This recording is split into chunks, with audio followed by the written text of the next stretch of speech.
پھر بتانے لگے کہ دیکھو ہم مسلم ابن عقیل کے بیٹے ہیں اور ہم راستہ بھٹک گئے ہیں۔ وہ مومنہ بہت خوش ہوئی۔ اس کے بعد اس مومنہ نے ان دونوں بچوں کو اپنے ساتھ گھر لے گئی، کھانا کھلایا کہ کہا بچوں تم اب آرام کر لو۔ ایک ملعون تھا حارث، بچے آرام کر رہے تھے، سو گئے۔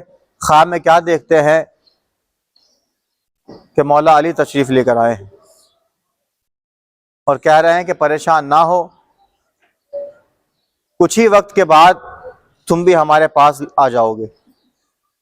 بچے خواب سے بیدار ہوئے، رونا شروع کر دیا۔ ادھر سے ملعون حارث گھر میں داخل ہوا ہے اور آواز جیسے ہی سنی ہے کہ کسی کی آواز آ رہی ہے، ایک مرتبہ گھر میں حجرے میں داخل ہوا اور پوچھتا ہے کہ تم کون ہو؟ بچے یہ سوچ رہے تھے کہ جیسے یہ مومنہ ہے، شاید یہ بھی کوئی مومن ہی شخص ہوگا کہ جو ہم سے معلوم کر رہا ہے۔ فوراً بچوں نے بتا دیا کہ ہم مسلم ابن عقیل کے بیٹے ہیں، فرزند ہیں۔ ایک مرتبہ ملعون غصے میں آیا اور غصے میں آ کر کہتا ہے، ہر میں تمہیں صبح سے تلاش کر رہا ہوں، تمہارے اوپر جو ہے وہ ابن زیاد نے انعام رکھا ہوا ہے، صبح سے تمہیں ڈھونڈ رہا ہوں اور تم میرے گھر میں جو ہے چھپے ہوئے ہو۔ تاریخ کہتی ہے دونوں کو بالوں سے پکڑا ہے، بالوں سے پکڑنے کے بعد ساتھ میں اپنے بیٹے کو لیا، اپنے غلام کو لیا، ساتھ میں تلوار لی۔ ایک مرتبہ اس مقام پر پہنچا، پہلے اپنے بیٹے سے کہتا ہے کہ ان دونوں کو قتل کر دے، ان دونوں کو قتل کر دے۔ بیٹے نے انکار کر دیا، کہا بابا میں ان کو قتل نہیں کر سکتا، بڑے حسین بچے ہیں، ترس آتا ہے۔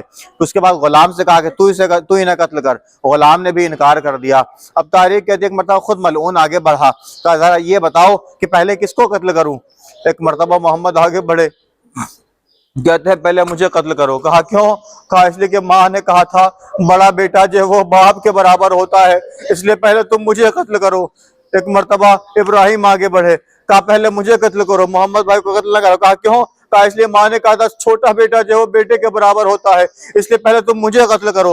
حضرت اکبر الزہرا اس کے بعد تاریخ کہتی ہے اس ملعون نے کہا اچھا ٹھیک ہے اپنے کرتوں کو اتارو۔ اب جیسے ہی جناب ابراہیم نے اپنے کرتے کو اتارنا شروع کیا، رونے لگے۔ کہا روتے کیوں ہو؟ کہا اس لیے کہ ہمارے کرتے ہماری ماں اتارا کرتی تھی۔ حضرت اکبر الزہرا ایک مرتبہ دونوں بھائی جیسے ہی گلے ملے ہیں، ملعون نے ایسا وار کیا کہ دونوں کے سر جو ہے وہ الگ ہو گئے۔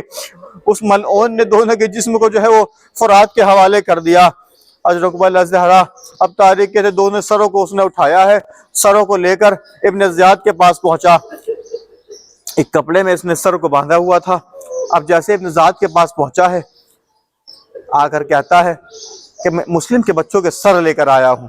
ایک مرتبہ ابن زیاد کہتا ہے میں تمہیں زندہ لانے کے لیے کہا تھا، تم جو ہے قتل کر کے لے کر آئے ہو۔ کہا اچھا ٹھیک ہے دکھاؤ سر کہاں ہے۔